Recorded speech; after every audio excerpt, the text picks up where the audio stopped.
TED Talks are recorded live at the TED Conference and produced with WNYC New York Public Radio. This episode features motivational speaker and coach Tony Robbins. TED Talks are made possible through the support of BMW. Here's Tony Robbins. The bottom line of why I'm here, besides being crazy mofo, is that I'm really in a position, I'm not here to motivate you, obviously. You don't need that. And a lot of times that's what people think I do, and it's the furthest thing from it. What happens, though, is people say to me, well, I don't need any motivation. And I say, well, that's interesting. That's not what I do. I'm the why guy. I want to know why you do what you do. What is your motive for action? What is it that drives you in your life today, not 10 years ago, or are you running the same pattern? Because I believe that the invisible force of internal drive activated is the most important thing in the world. I'm here because I believe emotion is the force of life. All of us here have great minds. You know, most of us here have great minds, right? I don't know if I'm in the category, but we all know how to think. And with our minds, we can rationalize anything. We can make anything happen. We can, I agree with what was described a few days ago about this idea that people work in their self-interest. But we all know that that's bullshit at times. You don't work in your self-interest all the time. Because when emotion comes into it, the wiring changes in the way it functions. And so it's wonderful for us to think intellectually about how the life of the world is, and especially those who are very smart. We can play this game in our head, but I really want to know what's driving you. And what I'd like to maybe invite you to do by the end of this talk is explore where you are today for two reasons. One, so that you can contribute more. And two, so that hopefully we can not just understand other people more, but maybe appreciate them more and create the kinds of connections that can stop some of the challenges that we face in our society today. They're only going to get magnified by the very technology that's connecting us, because it's making us intersect. And that intersection doesn't always create the view of everybody now understands everybody and everybody appreciates everybody. So I've had an obsession basically for 30 years. And that obsession has been what makes the difference in the quality of people's lives. What makes a difference in their performance, because that's what I got hired to do. I got to produce the result now. That's what I've done for 30 years. I get the phone call when the athlete is burning down on national television and they were ahead by 5 strokes and now they can't get back on the course. And I got to do something right now to get the result or nothing matters. I get the phone call when the child is going to commit suicide and I got to do something right now. And in 29 years, I'm very grateful to tell you I've never lost one in 29 years. It doesn't mean I won't someday, but I haven't done it. And the reason is an understanding of these human needs that I want to talk to you about. So when I get those calls about performance, that's one thing, like how do you make a change? But also, I'm looking to see what is it that's shaping that person's ability to contribute, to do something beyond themselves. So maybe the real question is, you know, I look at life and say there's 2 master lessons. One is there's the science of achievement. That's how do you take the invisible and make it visible, right? How do you take what you dream about and make it happen, whether it be your business, your contribution to society, money, whatever it is for you, your body, your family. But the other lesson of life that is rarely mastered is the art of fulfillment. Because science is easy, right? We know the rules. You write the code, you follow those, and you get the result. Once you know the game, you just, you up the ante, don't you? But when it comes to fulfillment, that's an art. And the reason is it's about appreciation and it's about contribution. You can only feel so much by yourself. So I've had an interesting laboratory to try to answer the question of the real question, which is what's the difference in somebody's life if you look at somebody like those people that you've given everything to, like all the resources they say they need. You gave them not a $100 computer, you gave them the best computer. You gave them love, you gave them joy, you were there to comfort them. And those people very often, and you know some of them I'm sure, end up the rest of their life with all this love, education, money, and background, spending their life going in and out of rehab. And then you meet people that have been through ultimate pain. Psychologically, sexually, spiritually, emotionally abused, and not always, but often they become some of the people that contribute the most to society. So the question we got to ask ourselves really is, what is it? What is it that shapes us? And we live in a therapy culture. Most of us don't do that, but the culture is a therapy culture. And what I mean by that is the mindset that we are our past. And everybody in this room, you wouldn't be in this room if you bought that theory, but most of society thinks biography is destiny. The past equals the future. And of course it does if you live there. But what people in this room know, and what we have to remind ourselves though, because you can know something intellectually, you can know what to do and then not use it, not apply it.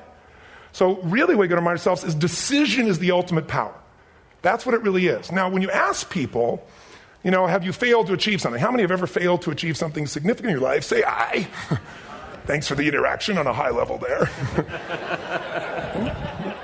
But if you ask people, why didn't you achieve something? Somebody who's working for you, or a partner, or even yourself, and you failed to achieve a goal, what's the reason people say they failed to achieve? What do they tell you? Tell me. Come on, out loud. Didn't know didn't know enough, didn't have the knowledge, didn't have the money, didn't have the time, didn't have the technology, I didn't have the right manager, didn't have the Supreme Court. What do all those, including the Supreme Court, have in common? They are a claim to you missing resources. And they may be accurate. You may not have the money. You may not have the Supreme Court. But that is not the defining factor. And you correct me if I'm wrong. The defining factor is never resources, it's resourcefulness. And what I mean specifically, rather than just some phrase, is if you have emotion, human emotion, when you know what I'm talking about here, say I. So emotion is in. If we get the right emotion, we can get ourselves to do anything. We can get through it. If you're creative enough, playful enough, fun enough, can you get through to anybody, yes or no? If you don't have the money, but you're creative and determined enough, you find the way.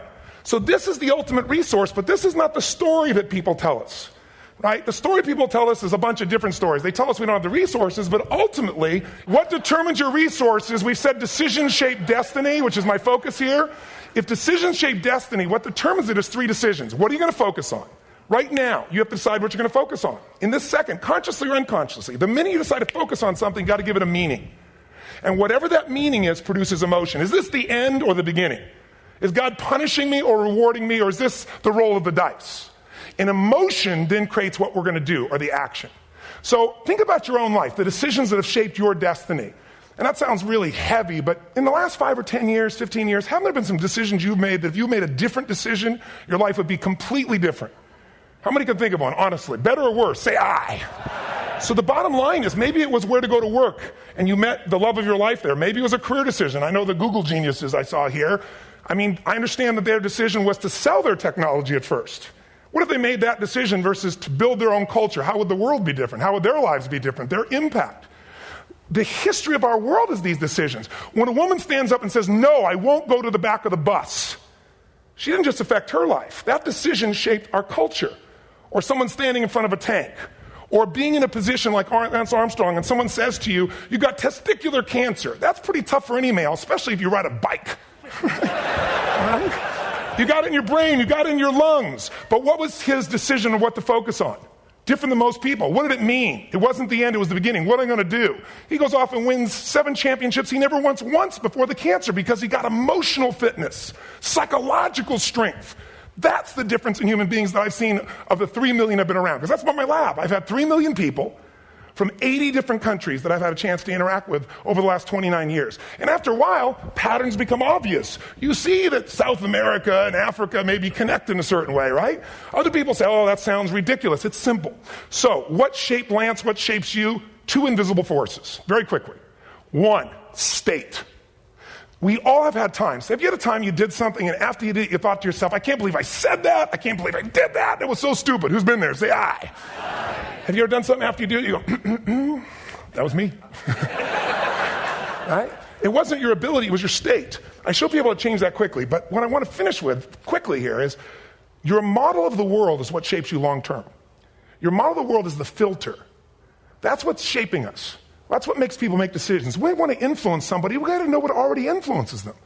And it's made up of 3 parts, I believe. First, what's your target? What are you after? Which I believe it's not your desires. You can get your desires to goals. How many of you got a goal, desire, and thought, is this all there is? How many have been there? Say I. So it's needs we have. I believe there are 6 human needs. Second, once you know what the target that's driving you is, and you uncover it for the truth, you don't form it, you uncover it. Then you find out what's your map. What's the belief systems that are telling you how to get those needs? Some people think the way to get those needs is destroy the world. Some people is to build something, create something, love someone. And then there's the fuel you pick. So very quickly, 6 needs. Let me tell you what they are. First one, certainty. Now these are not goals or desires. These are universal. Everyone needs certainty that they can avoid pain, at least be comfortable. Now how do you get it? Control everybody, develop a skill, give up, smoke a cigarette. And if you got totally certain, ironically, even though we all need that, like if you're not certain about your health or your children or money, you don't think about much more. You're not sure the ceiling's going to hold up. You're going to listen to any speaker. But while we go for certainty differently, if we get total certainty, we get what? What do you feel if you're certain? You know what's going to happen, when it's going to happen, how it's going to happen. What would you feel? Bored out of your mind. So God, in her infinite wisdom, gave us a second human need, which is uncertainty. We need variety. We need surprise. How many of you here love surprises? Say I. Bullshit. You like the surprises you want. The ones you don't want, you call problems, but you need them. So variety is important. Have you ever rented a video or a film that you've already seen? Who's done this? Get a fucking life. Right? Why are you doing it? You're certain it's good because you read it before, saw it before, but you're hoping it's been long enough, you've forgotten enough, there's variety. Third human need, critical, significance. We all need to feel important, special, unique. You can get it by making more money. You can do it by being more spiritual. You can do it by getting yourself in a situation where you put more tattoos and earrings in places humans don't want to know. Whatever it takes. The fastest way to do this, if you have no background, no culture, no belief in resources or resourcefulness, is violence. If I put a gun to your head and I live in the hood, instantly I'm significant. 0 to 10, how high? 10. How certain am I you're going to respond to me? 10. How much uncertainty? Who knows what's going to happen next? Kind of exciting. Like climbing up into a cave and doing that stuff all the way down there. Total variety and uncertainty. And it's significant, isn't it? So you're willing to risk your life for it. So that's why violence has always been around and will be around unless we have a consciousness change as a species. Now, you can get significance a million ways, but to be significant, you got to be unique and different. Here's what we really need. Connection and love, fourth need. We all want it. Most people settle for connection because love's too scary. Don't want to get hurt. Who here has ever been hurt in an intimate relationship? Say aye. If you don't raise your hand, you'll have had other shit too. Come on. And you're going to get hurt again. Aren't you glad you came to this positive visit? But here's what's true. We need it. We can do it through intimacy, through friendship, through prayer, through walking in nature. If nothing else works for you, get a dog. Don't get a cat, get a dog. Because if you leave for 2 minutes, it's like you've been gone for 6 months when you show back up again 5 minutes later, right? Now, these first four needs, every human finds a way to meet. Even if you lie to yourself, even if you have split personalities. But the last two needs, the first four needs are called the needs of the personality, is what I call it. The last two are the needs of the spirit. And this is where fulfillment comes. You won't get fulfillment from the first four. You'll figure a way, smoke, drink, do whatever, meet the first four. But the last two, number 5, you must grow. We all know the answer here. If you don't grow, you what? If a relationship's not growing, if a business is not growing, if you're not growing, it doesn't matter how much money you have, how many friends you have, how many people love you, you feel like hell. And the reason we grow, I believe, is so we have something to give of value. Because the sixth need is to contribute beyond ourselves. Because we all know, corny as it sounds, the secret to living is giving. We all know life's not about me, it's about we. And my own life. My life was touched because when I was 11 years old, Thanksgiving, no money, no food, and we're not going to starve, but my father was totally messed up. My mom was letting him know how bad he messed up. And somebody came to the door and delivered food. My father made 3 decisions. I know what they were briefly. His focus was, this is charity. What does it mean? I'm worthless. What do I got to do? Leave my family, which he did. At the time, one of the most painful experiences of life. My 3 decisions gave me a different path. I said, focus on, there's food, what a concept. You know? Second, but this is what changed my life. This is what shaped me as a human being. Somebody's gift, I don't even know who it is. I thought, my father always said, no one gives a shit. And all of a sudden, somebody I don't know, they're not asking for it, this is giving our family food, looking out for us. It made me believe this. What does it mean? That strangers care. And what that made me decide is, if strangers care about me and my family, I care about them. What am I going to do? I'm going to do something to make a difference.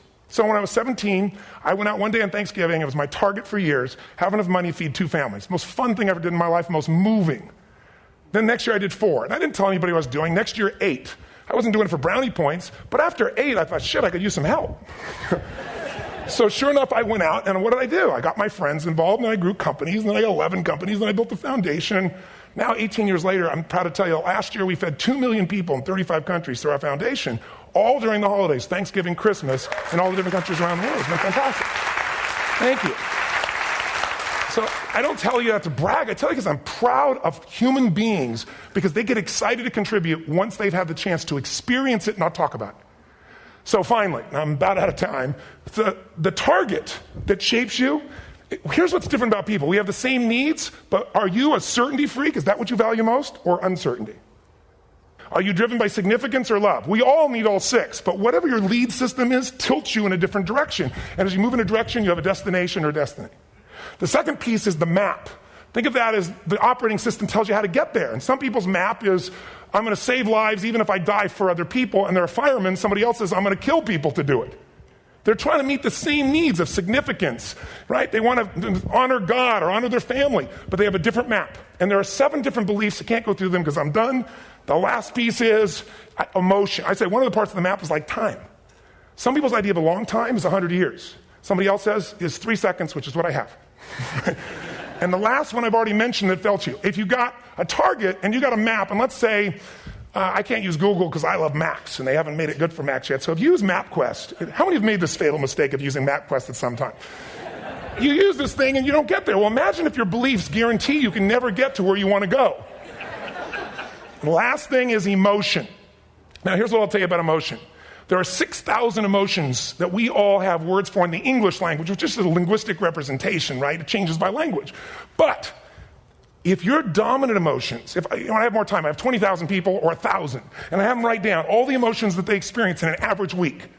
And I give them as long as they need. And on one side, they write empowering emotions, the other is disempowering. Guess how many emotions people experience? Less than 12. And half of those make them feel like shit.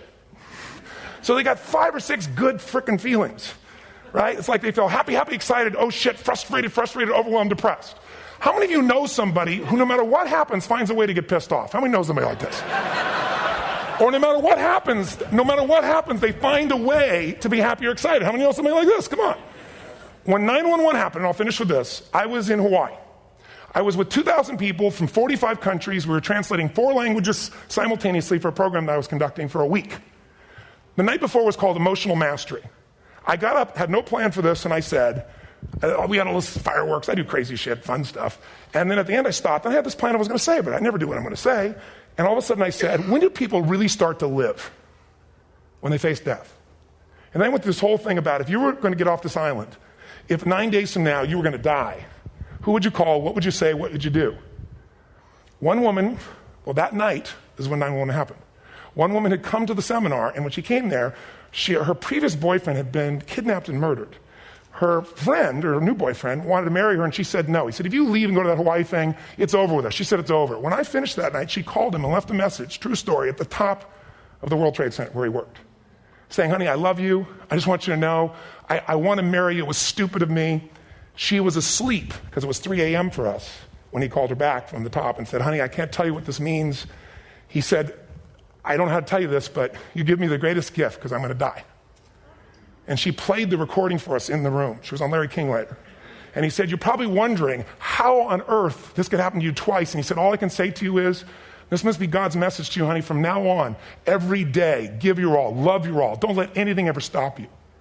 She finishes, and a man stands up and he says, I'm from Pakistan, I'm a Muslim. I'd love to hold your hand and say I'm sorry, but frankly, this is retribution.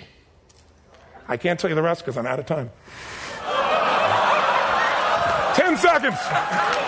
10 seconds. All I can tell you is I brought this man on stage with a man from New York who worked in the World Trade Center, because I had about 200 New Yorkers there. More than 50 lost their entire companies, their friends, marking off their Palm Pilots. One financial trader, this woman made of steel, bawling.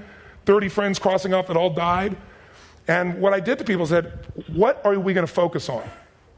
What does this mean, and what are we going to do? And I took the group and got people to focus on, if you didn't lose somebody today, your focus is going to be how to serve somebody else. There are people, the woman got up and she was so angry and screaming and yelling. And then I found she wasn't from New York. She's not an American. She doesn't know anybody here. I said, you always get angry. She said, yes. Guilty people got guilty. Sad people got sad. And I took these 2 men and did what I call an indirect negotiation. Jewish man with family in the occupied territory, some New York who would have died if he was at work that day. And this man who wanted to be a terrorist, and made it very clear.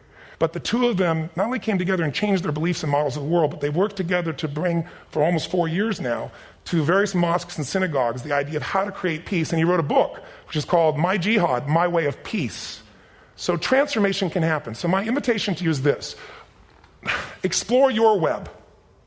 The needs, the beliefs, the emotions that are controlling you. For 2 reasons. So there's more of you to give. Achieve too. We all want to do it. But I mean, give. Because that's what's going to fill you up. And secondly, so you can appreciate, not just understand, that's intellectual, that's mind, but appreciate what's driving other people. It's the only way our world's going to change. God bless you. Thank you. I hope this was served. Tony Robbins.